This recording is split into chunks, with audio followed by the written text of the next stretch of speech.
அருமை தமிழர்களே, சிவகுமாரின் அன்பான வணக்கங்கள். இப்போல்லாம் இந்த எழுச்சி பேச்சாளர் அப்படின்னு பேச்சாளர்கள்லேயே ஒரு பிரிவு உண்டு. அப்படி மோட்டிவேஷ்னல் ஸ்பீக்கர்னு சொல்கிறோமில்ல, கேட்கிறவர்களுக்கு ஒரு புத்துணர்ச்சி, உற்சாகம், இதையெல்லாம் அது சம்பந்தமான கருத்துக்களை அவர்கள் சொல்லணும். அதில் ஒருத்தர் சொன்னார், காலையில் சீக்கிரம் எந்திரிக்கிற வழக்கத்தை மாணவர்களே நீங்கள் உருவாக்கி கொள்ள வேண்டும். காலையில் சீக்கிரமாக 4:30 மணி 5 மணிக்கு எந்திரிக்கிற வழக்கம்தான் வாழ்க்கையில் வெற்றியை தரும் அப்படின்னு அவர் பேசுகிறார். பேசி முடிச்சுட்டு இறங்கின உடனே ஒரு பையன் வந்து கேட்குறான், சார் இந்த காலையில் சீக்கிரம் எந்திரிச்சா ஜெயிச்சிடலாம், வெற்றி பெறலான்னு சொன்னீங்களே சார், இந்த பால் போடுறவன் கூட 20 வருஷம் அப்படி தானே எந்திரிக்கிறான், அவன் பால் போட்டுக்கிட்டே தான் இருக்கிறான். போஸ்டர் ஓட்டுறவர் காலைல 4:30 மணிக்கெலாம் எந்திரிச்சு ஓட்டுறாரு, அப்போ அவரும் காலையில் சீக்கிரம் தான் எந்திரிக்கிறாரு, அவர் அப்படியே தானே இருக்கிறாரு.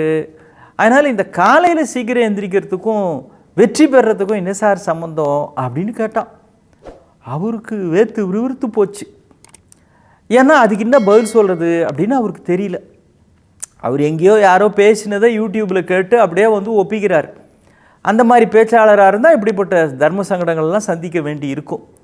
ஒரு நல்ல பேச்சாளர் அப்படின்னா அவருக்கு சுய சிந்தனை, தன் வயத்தனாதல், ஒரு கருத்தை வாங்கி கொண்டு அதை தான் அதற்கு பிறகு மேலே மேலே அதிலிருந்து வளர்த்தெடுப்பது, இந்த மாதிரி சில தகுதிகள்லாம் நல்ல பேச்சாளர்களிடத்திலே காணலாம். அவர் அந்த மாதிரி இல்லை. அதனால் அவருக்கு என்ன சொல்கிறதுன்னு தெரியல. உண்மையிலே காலையில் எழுந்து கொள்வது அப்படின்றது ஒரு பாதி தான். ஆனால் வெற்றி எதில் இருக்குதுன்னா எழுந்த பிறகு என்ன பண்ணுறோம் அப்படிங்கிறது தான். 4:30 எந்திரின்னா வைகரை தொழிலெழு அப்படின்னு ஔவை சொன்னாங்கன்றதுக்காக காலையிலேயே எந்திரிக்கிற காரணத்தினாலேயே எல்லா விஷயங்களும் சரியாக அமைஞ்சிருமா? எழுந்த பிறகு என்ன செய்கிறோம் அப்படின்றது தானே முக்கியம்.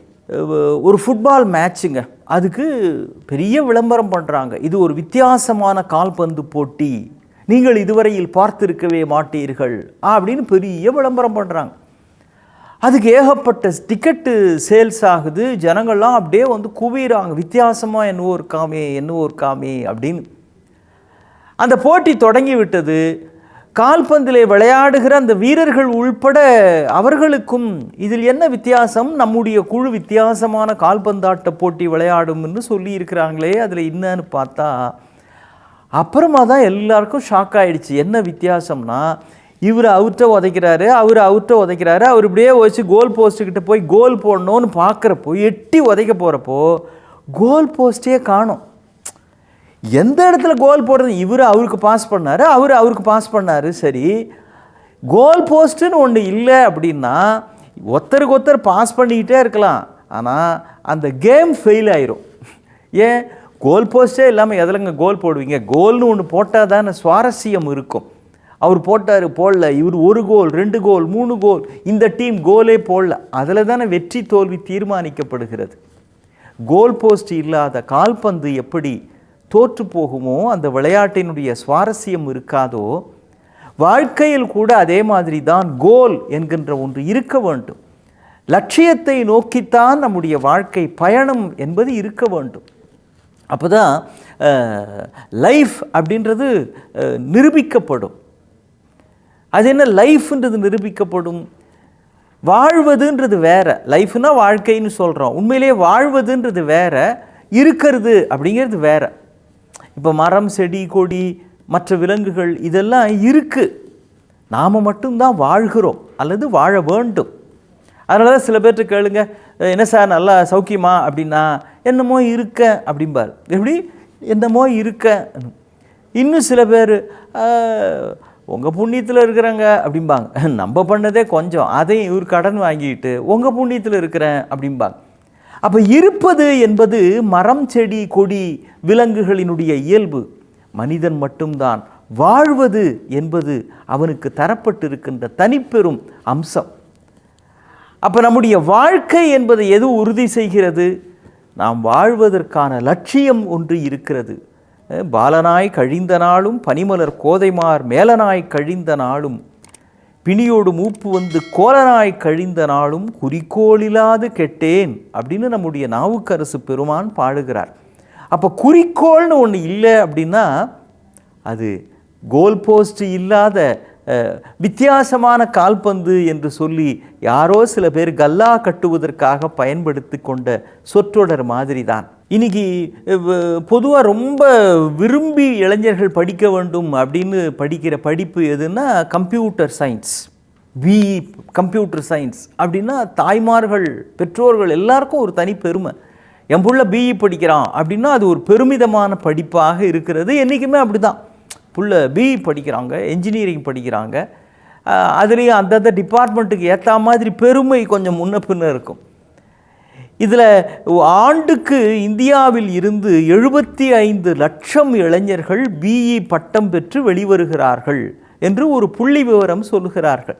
அது கொஞ்சம் முன்ன பின்ன இருக்கலாம், ஆண்டுக்கு ஆண்டு வேறுபடலாம்.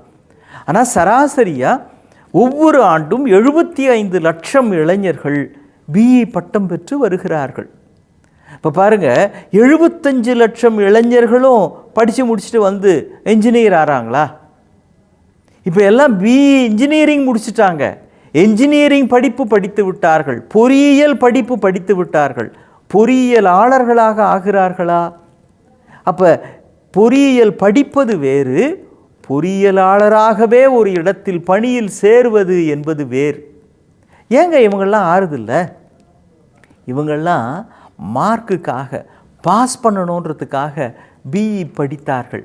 ஆனால் பிஇ என்ஜினியராக ஆக வேண்டும் என்ற ஆசைக்காக படித்தவர்கள்தான் அப்படி ஆகிறார்கள். நான் வருங்காலத்தில் இந்த பொறியியலாளராக ஆக வேண்டும், கணினித்துறையில் பொறியியலாளர் ஆக வேண்டும் என்கிற விருப்பம் இருக்கிறவன் தான் அப்படி ஆவான். மார்க்குக்காக பாஸ் பண்ணுறவன் அல்லது லக்கில் படித்த கேள்வி அப்படியே எக்ஸாமில் கேட்டுட்டாங்க அதனால் பாஸ் பண்ணவன், இவனுக்கெல்லாம் அந்த டிகிரி கிடைக்கும், அந்த அட்டை கிடைக்கும். ஆனால் அருமையான வேலை வாய்ப்பு கிடைக்குமா என்பது அவர்களுக்கு உள்ளுக்குள் இருக்கிற அந்த வேகத்தை பொறுத்தது. அறிவியலில் எவ்வளவு தூரம் அவர்கள் பொறியியல் ஞானம் பெற்றிருக்கிறார்கள் என்பதை பொறுத்தது. நான் சில மாதங்களுக்கு முன்னால் துபாய் போயிருந்தப்போ அங்கே இந்த கடல் உயிரினங்கள் சார்ந்த கண்காட்சியகம், அக்வேரியம்னு சொல்கிறோமே, அது பார்க்கலாம்னு கூட்டு போயிருந்தாங்க. அதில் இது ஒரு ஸ்பெஷல் மீன் சார் அப்படின்னு காமிச்சாங்க. என்னங்க ஸ்பெஷல் மீன் அப்படின்னா, அது ஜப்பான்லேருந்து நாங்கள் தருவிச்சிருக்கிறோம், அதுக்கு கோயி அப்படின்னு பேர். அந்த மீனுக்கு என்ன சிறப்பு அப்படின்னா, அதை ஒரு 2 அடி நீளம் இருக்கிற ஒரு கண்ணாடி தொட்டியில் விட்டிங்கன்னா அது 1 அடிக்கு வளரும். ஒரு 4 அடி இருக்கிற கண்ணாடி தொட்டியில் விட்டிங்கன்னா அது ஒரு 3 அடிக்கு வளரும். ஒரு பெரிய குளம் ஒன்று இருக்குது, அந்த குளம் நல்ல விசாலமாக இருக்குது அப்படின்னா அதுக்கேற்ற மாதிரி வளரும். அந்த தொட்டியினுடைய அளவு என்னவோ அல்லது நாம் எந்த இடத்தில் நீந்துகிறோமோ அதற்கு ஏற்றாற்போல் தான் வளர்ச்சி என்பது அந்த மீனுக்கு அமைகிறது. இது ஒரு வித்தியாசம்தான். ஏன்னா பொதுவாக அதனுடைய உடல் இயல்பு என்னவோ அதுக்கு ஏற்ற மாதிரி தான் வளர்ச்சி இருக்கும். ஆனால் இந்த கோயி மீன் மட்டும் அப்படி கிடையாதுங்க. எதில் விட்டு வளர்த்து நம்ம வளர்க்குறோமோ அது நீந்திக்கிட்டு இருக்கோ அதுக்கேற்ற மாதிரி அமையும். நாங்கள் அந்த மீன் மாதிரி தான் இளைஞர்களுடைய வளர்ச்சி, நம்முடைய வாழ்க்கையின் வளர்ச்சி என்பதும் நாம் எவ்வளவு தூரம் இதில் வெற்றி காண வேண்டும் என்கின்ற இலக்கை நோக்கி உள்ளத்தில் ஒரு உத்வேகத்தோடு பயணப்படுகிறோமோ அந்த அளவுக்குத்தான் நம்முடைய கோல், நம்முடைய லட்சியம், நம்முடைய இலக்கை நோக்கி அடைவது என்பதும் நிறைவேறும். அப்படி ஒன்று இல்லை என்றால் கோல் போஸ்ட் இல்லாத கால்பந்தாட்டம் மாதிரி வாழ்க்கை ஆகிவிடுவதற்கான வாய்ப்பு இருக்கிறது என்பதை நம்முடைய வளர்ச்சியை நோக்கி செல்லுகின்ற எல்லோரும் கவனத்தில் கொள்ள வேண்டும். அதுதானே வாழ்வு. மீண்டும் சந்திப்போம். வணக்கம்.